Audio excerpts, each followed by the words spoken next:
Today on Monkey Life, Alison collects a new squirrel monkey, ousted from her troop and needing a new home. Hopefully he'll just be a quick grab and into the box and that'll all be done. Sounds like it's happening right now. Can baby woolly Cosmo summon up the courage to take on the great outdoors? You big brave boy. You coming in? Come on then. And a termite mound challenge for the chimps as they work hard for their breakfast.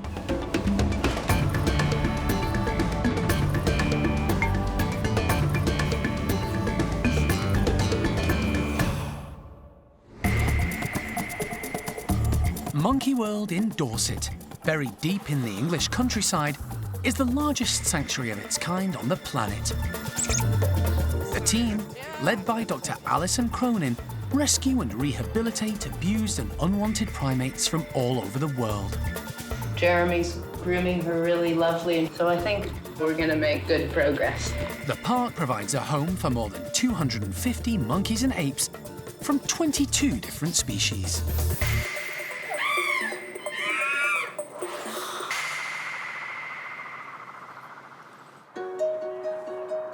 It's an early morning start for Alison. She's off to Chessington Zoo in Surrey to collect a young female black-capped squirrel monkey called Nueve.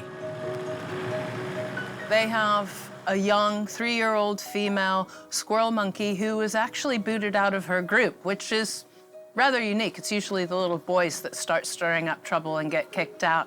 But the group that Nueve, that's her name, belonged to, turned on her and attacked her a couple of different times. So it was time to find a new home for her, and I'm glad that we're able to do so. The park currently has 2 groups of squirrel monkeys. One trio, recently rescued from a house in Somerset, are all common squirrel monkeys. Then there's Charlie and his 3 black-capped females who all live alongside a Saki monkey named Chloe. Monkey World doesn't usually take in individuals from other zoos because it takes up valuable space needed for rescue animals. But the 3 females in Charlie's group, Topsy, Turvy and Azzy, are older than him, and taking in a young female who needs help could benefit Charlie too.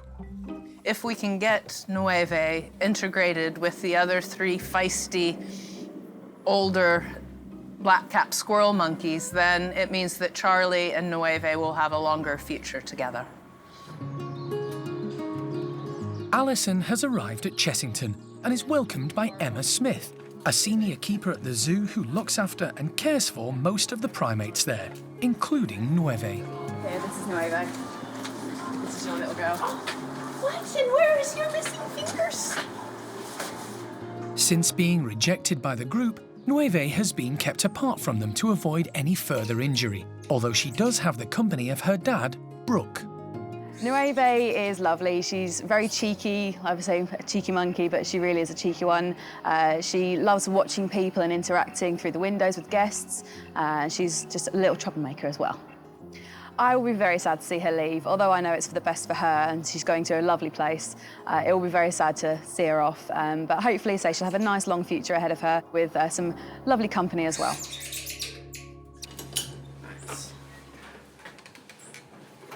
So we're just in the squirrel monkey house where Nueve has been sort of sharing her enclosure with the dominant male of the group, so that's been really nice. She's had companionship, but she's just inside now with her keeper being boxed up, so hopefully he'll just be a quick grab and into the box and that'll all be done. Sounds like it's happening right now.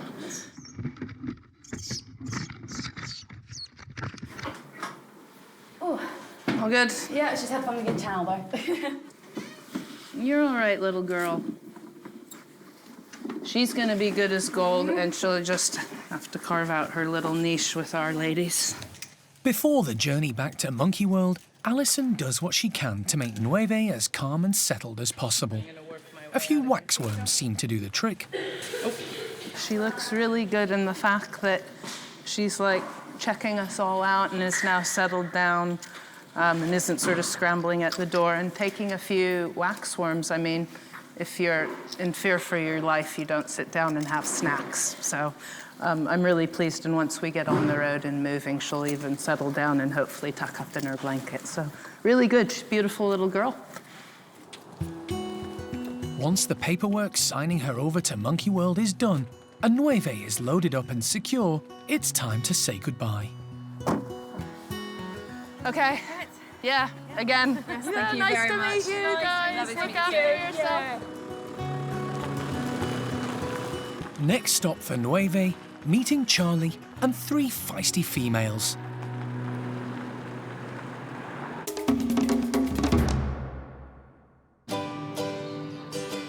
In the bedrooms at Hananya's, the lively chimp group are about to get a special interactive food treat, and it's one of their favourites. Porridge oats mixed together with custard and yoghurt. Things could be about to get messy. The gloopy mixture is poured into tubes, which are then screwed into the wall. On the other side, in one of the main bedrooms, is a huge mock termite mound. To get at the treat, the chimps will have to use sticks, browse, and a whole lot of brain power. Truly exciting. Like, you can see they're in the bedrooms just now and getting quite excited about it because, yeah, they kind of know what's going on. Hananya's group love a challenge, and they rush straight in. Marjolaine is the first to act, expertly stripping a branch to the correct size and inserting it into the hole before licking off the porridge and custard. Trudy uses the same technique, although she seems to be on a mission to eat as much as she can before the others join in. She does like her food. The chimps swarm around the mound like bees to a honeypot. Arthur is using the leafy part of a stick. It's a good technique that gets the most amount of custard out in one go. The only problem is eating it. But he has that covered. He eats the leaves as well. Clever Peggy goes for a hands-free approach, using her mouth to guide the stick in before carefully removing it, and quickly eating her well-deserved reward, using the purposely frayed end to get more. As a high ranker, Johnny is more laid back in her technique, and grabs as much as she can, knowing she doesn't face too much competition. Tootie maximises her efforts using not 1, but 2 sticks, and enjoying the reward. Kiki waits her turn, while the much larger and higher-ranking Simon knows if he rams his stick in as far as it goes, he'll get more of the treat from the bottom of the mound. Not all the chimps are interested in the termite challenge. Some opt for the more accessible food on offer. Hananya makes the most of the celery lying around, as does high-ranking female Cherry. She's enjoying some quiet time while her daughter, Thelma, watches and learns from the chimps at the mound. She's nearly 5 and has had an informed upbringing, with so many adult chimps to learn from. It doesn't take long for her to grasp the technique, although it could do with a little refining here and there. It's been a successful and rewarding challenge for the chimps. They've enjoyed one of their most prized treats and shared it with only the odd squabble.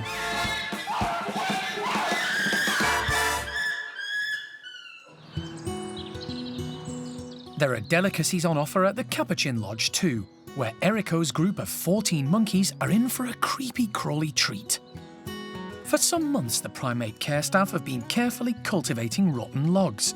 They've become home to a whole host of bugs and insects, perfect fodder for these inquisitive and intelligent primates. In the wild, Capuchins inhabit the forests of Central and South America. They're omnivores, meaning their diet consists mainly of plant parts, such as leaves, flowers, fruit and seeds, plus lots of insects. Being able to rummage for their own gourmet feast of bugs is perfect, and the staff are expecting a lot of excitement.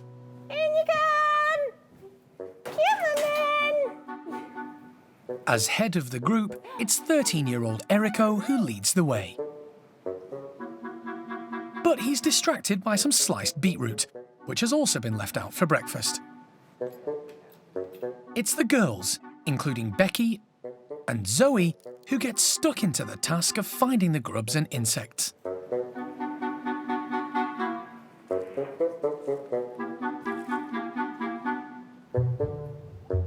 But it's Kara who strikes first. Not to be outdone, Zoe uses her strength to roll a log over before finding a tasty treat under the bark. Capuchins have hands with opposable thumbs. Their dexterity levels are close to that of humans, and this enables them to manipulate objects, grasping them with precision. They're very useful for foraging around rotten logs. And if that doesn't work, they can always use their teeth.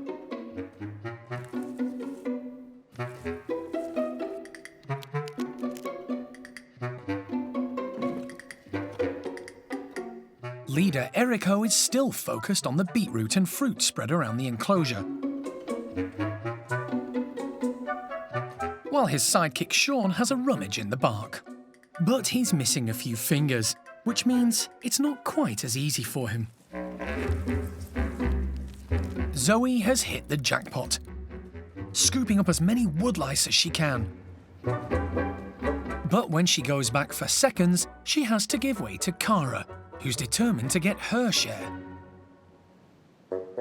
The more dominant characters have had their fill, allowing the low rankers, like Scarlet and Ringo, to search for any leftovers. And Sooty gets lucky, finding a couple the higher echelons missed.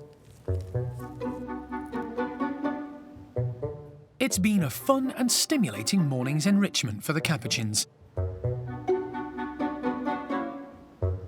And there's still time for Becky to round it off by flirting with Eriko.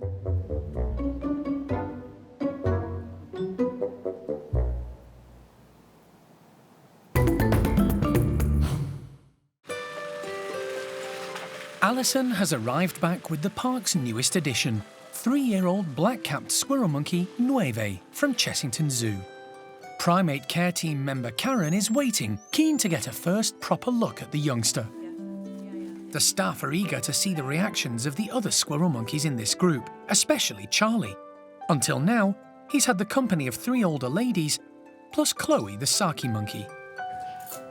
Charlie is only 8 years old, and may welcome the addition of a younger companion to the group. You can put her in that one and then through the slide. Okay.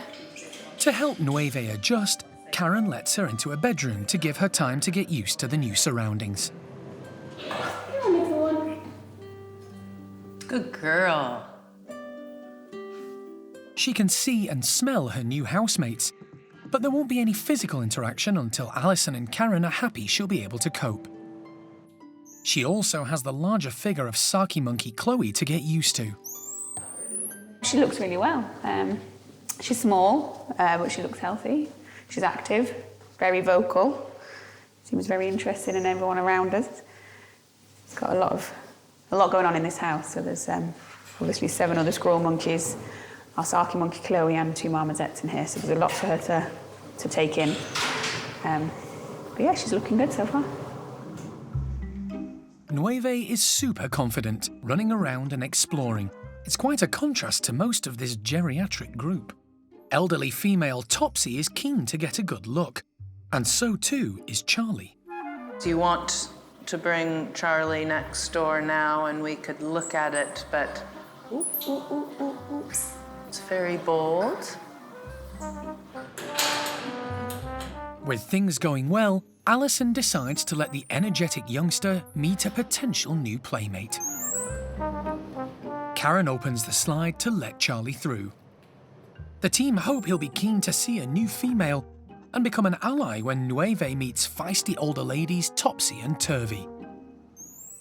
But to everyone's surprise, Charlie seems more interested in the food and snacks than the new female in the house. It may be that, having lived with 3 older ladies for the past few years, he feels Nueve isn't mature enough for him, and he's not interested. If what we're seeing is that Charlie views her very much as a youngster and isn't sort of soliciting adult behavior, maybe the ladies will too. And that would be really lovely if the ladies gave her a free pass and just took her under their wing. I'm not that hopeful that that's gonna happen because the ladies are tough, but really good. Nice little squirrel monkey, really pleased. The team decide to leave Charlie and Nueve together overnight. Tomorrow they'll assess the situation and decide whether the time is right to introduce the older ladies, Azzy, Topsy and Turvy, into the mix.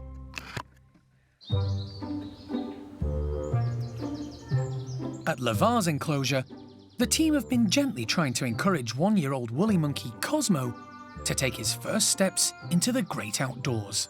Come on then.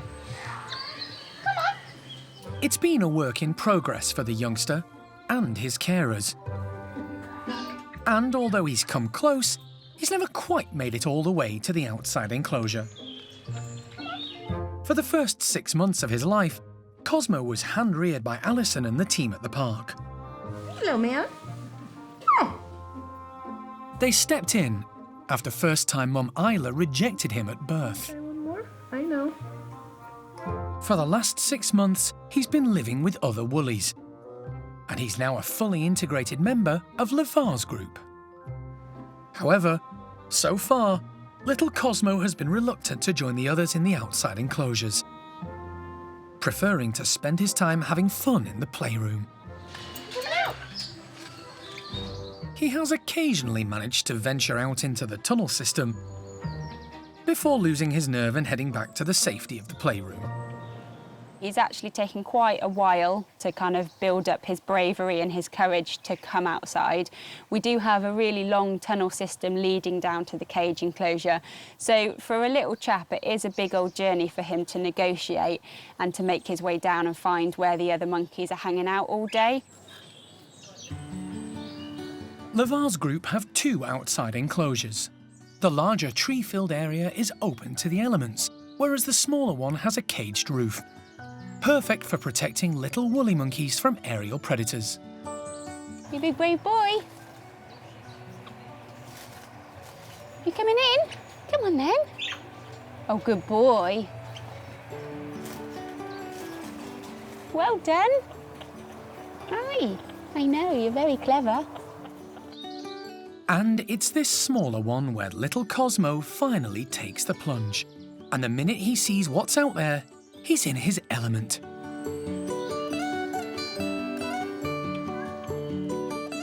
It's really nice to see him coming out and enjoying the outside world and actually being able to continue to be with the group even when they leave the inside of the house. Before, he kind of just seemed happy bumbling along inside even when the rest of the group had abandoned him to go and enjoy the sunshine outside. But now he's found his feet, he's going out, and he seems really happy with it, so it must be super exciting for him to suddenly realise that actually there's a whole world out here for him as well. All the woolly monkeys love being outside, so it's a huge deal for Cosmo to join them.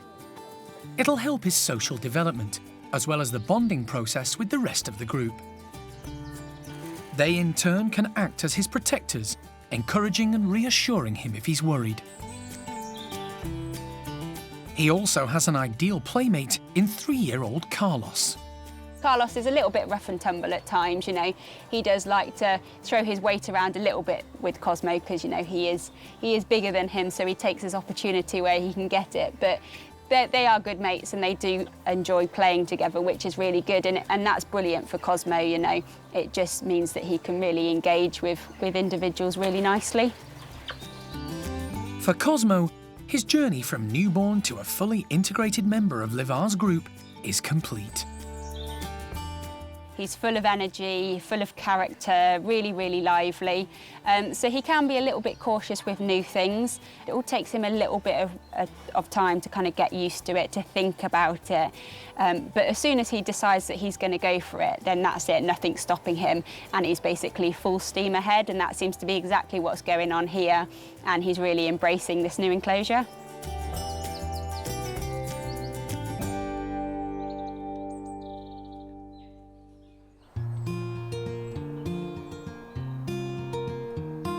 At the Orangutan nursery, the primate care team are distributing puzzle feeders for the 6 members who make up the group.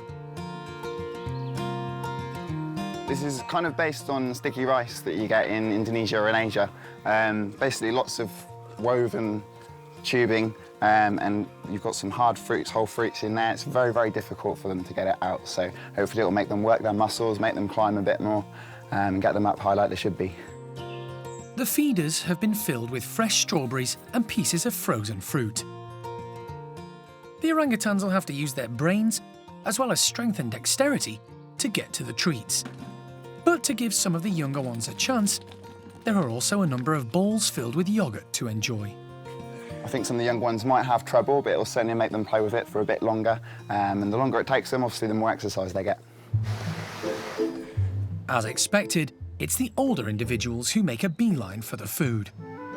Led by Jin and his best buddy Sylvester, who goes straight into the nest full of yogurt balls.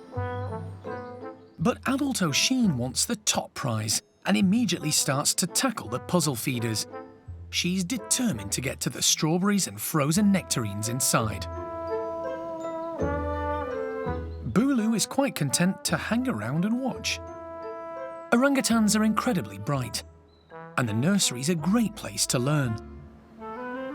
By watching older, more experienced individuals try and solve the puzzle feeders, the youngsters gain knowledge and can try it out themselves. For some, the strength required isn't quite there, but little Mimi still gives it a go. Jin shows her just how it's done, using his incredibly strong and long fingers to finally coax out a nectarine. And he's going to savour every last juicy bit of it. And Oisin's patience pays off as she teases out the strawberries. All good things come to those who wait. Both Bulu and Rika find pieces of nectarine dropped by the older orangutans. Sometimes, substituting patience for brains pays off.